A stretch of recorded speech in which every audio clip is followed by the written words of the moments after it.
You've probably heard the 23rd Psalm 1,000 times, right?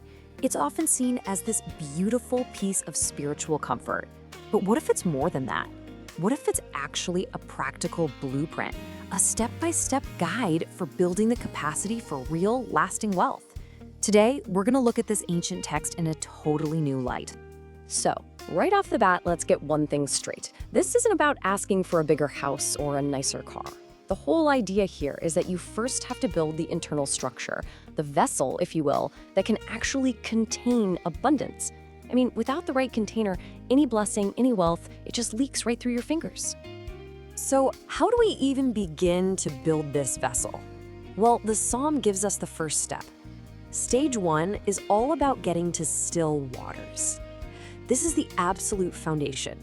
You can think of it as creating a stable inner climate. And it's so important to understand what still waters really means. This isn't about being lazy or doing nothing. It's a physiological thing. It's about getting your nervous system regulated. You know that feeling of being calm, centered, and not just totally thrown off by every little thing that happens? That's it. That's true internal stability. And this, right here, this is why it matters so much. Just look at the difference. A scattered soul. When you're anxious and all over the place, you leak provision. And how do you do that? You make impulsive decisions. You react based on fear. But a regulated spirit, that can actually hold on to the good things that come your way because you're making wise choices and measured responses. You just can't fill a leaky bucket, you know? Okay, so once we've got that stable inner climate, then and only then can we move on to stage 2, soul restoration. And pay close attention to that subtitle, the prerequisite for overflow. This step isn't just a good idea, its timing is absolutely crucial. To really get this, let's borrow a concept from Kabbalah called Shefa. The best way to think about Shefa is as a constant, divine flow of abundance that is always, always available. It's like the universe is constantly broadcasting this signal of provision. The real question isn't whether the signal is out there, it is. The question is, are you tuned in? Is your vessel ready to receive it? And this is where you can see the absolute genius of how this psalm is structured. Check out the sequence. It doesn't say my cup runs over and then my soul gets restored. No way.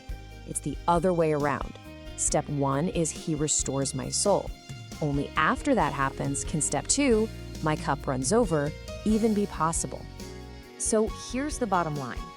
Restoration has to come before overflow. You have to fix the cracks in the container before you can fill it up. Trying to get to that overflowing state without first doing the deep work of restoration, it's like trying to build a skyscraper on a cracked foundation. It's just never gonna hold. Okay, so our vessel is stable, it's been repaired. Now we're ready for stage 3, guided strategy. The psalm calls this walking the paths of righteousness. But let's look at this in a super practical, strategic way. Paths of righteousness isn't some big, mystical, one-time event. It's not a miracle that just happens to you. It's a strategy. It's about consistently making the right decisions, the aligned choices, over and over again, day after day. This is where wisdom and discipline really come into the picture.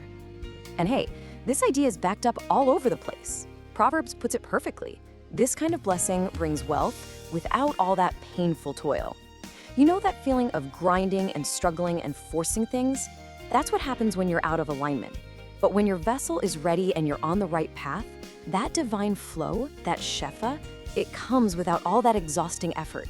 It's about alignment, not just hustle. So let's recap. We followed the blueprint.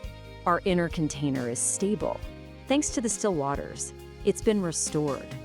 And now, we're aligned, walking a guided path. It feels like we should be at the finish line, right? Ready for the big payoff? So, what's next? And this is the twist that changes everything. All that preparation, it wasn't just to get a reward, it was to prepare you for a test. Now we get to the part most people try to skip at all costs, the valley. But when you look at it this way, the valley isn't some kind of punishment. It's the final phase of construction. It's the tunnel where your real capacity is actually forged. Which leaves us with a huge question to think about. What if the valley isn't an obstacle to abundance, but the very thing that makes it possible?